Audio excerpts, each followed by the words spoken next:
Have you ever watched that movie Groundhog Day, where the Bill Murray wakes up in the morning and he starts his day and he goes through it again and again and again and again? That is sometimes what happens with my clients when they just seem to go to work and they come home, they go to work, come home, go home to work, come home, and before you know it, the week's gone by, the month's gone by, and the year has gone by. So I just want to run through a little bit of a diagram that has helped me explain to business owners why the key to your business is for you not to be doing the work in your business. The key for you is to learn how to manage your business where you can get other people to do your doing for you. So here's the concept. Have a look at this.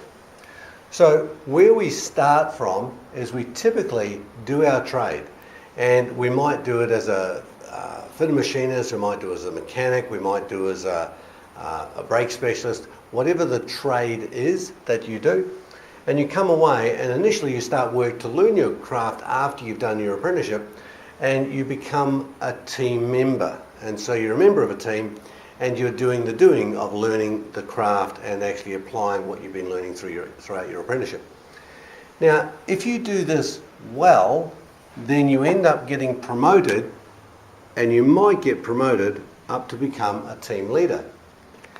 And if you do that really well, you might end up getting promoted up to becoming a manager.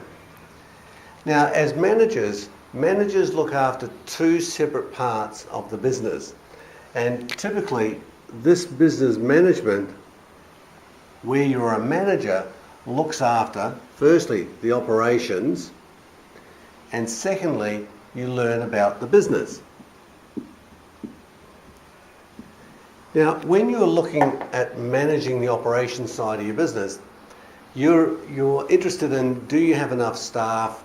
Do we have enough cars in the workshop? Are we diagnosing the problems right? So that's terms about managing the operations side. However, what we're not taught in our apprenticeship is actually how to manage the business. We spend years and years and years learning our technical craft, and we don't master the arts because we're not taught the things about managing a business, such as how do I go about recruiting staff? How do I go about performance managing staff? How do I go about, is there a marketing campaign that's working? Do I have enough cars coming into the workshop? Are we fixing them with enough gross profit margin? So that's where you start to learn about the business, and that's, as a business coach, that's where I get involved and help my clients do that. But what sometimes happens is it's a little bit like learning how to cross your arms, and trying to cross your arms a different way, you just end up being befuddled, and you go back to what's comfortable for you. So in this example here, what's comfortable for most tradesmen is when they get a problem, they have to typically go back down and sort out what the problem is. And then at worst, they actually have to put their work boots back on and they have to go down and actually sort out the problem.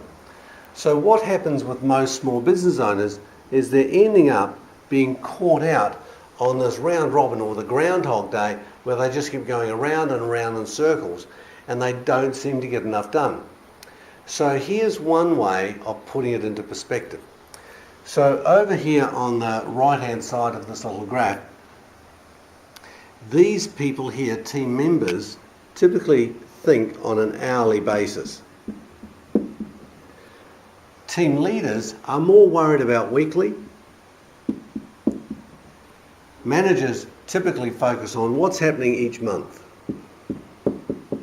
Now, if you decide you want to do more and progress up the hierarchical food chain as an owner, so this could be a model of your career, so the owner's career. You could decide to go up to executive. Now, if you're being an executive, you're typically thinking from 1 to 12 months. So you're mapping out, what are our budgets and are we achieving our budgets? Do we have enough staff? Are we filling the gaps for our marketing? And if you're on a board member of a company, you're typically thinking 1 to 4 years. Now then you start mapping out this thing here. Well, okay, what's my salary? So, and it depends on where you are within the country.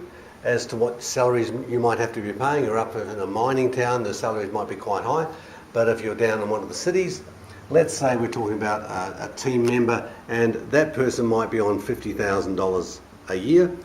A team leader might be on, say, $65,000 a year. A manager, you don't know what the managers are getting paid because you don't know if they've got incentives involved, but they might be on, say, $90,000 a year. It depends on where you are and how your remuneration package is structured. As an executive, you might have a starting salary of maybe $120,000, and as a board member, well, that's negotiable typically on a daily base rate. So there's some ideas there about how you can look at your career and where you should be spending your time. Now, if you want to be earning $100,000 a year, you need to map out where should you be working and where should you be focusing your time. So this is the tool that I use with my clients, and it helps them get into perspective so that they don't have this Groundhog Day movie repeating inside, not just inside their video player, but actually inside their daily lives. So it's a tool that I use. I hope it adds value to you, and I want you to start thinking, how can you stay working where you're producing the maximum level of results for your business? I wish you all the best of success using this tool.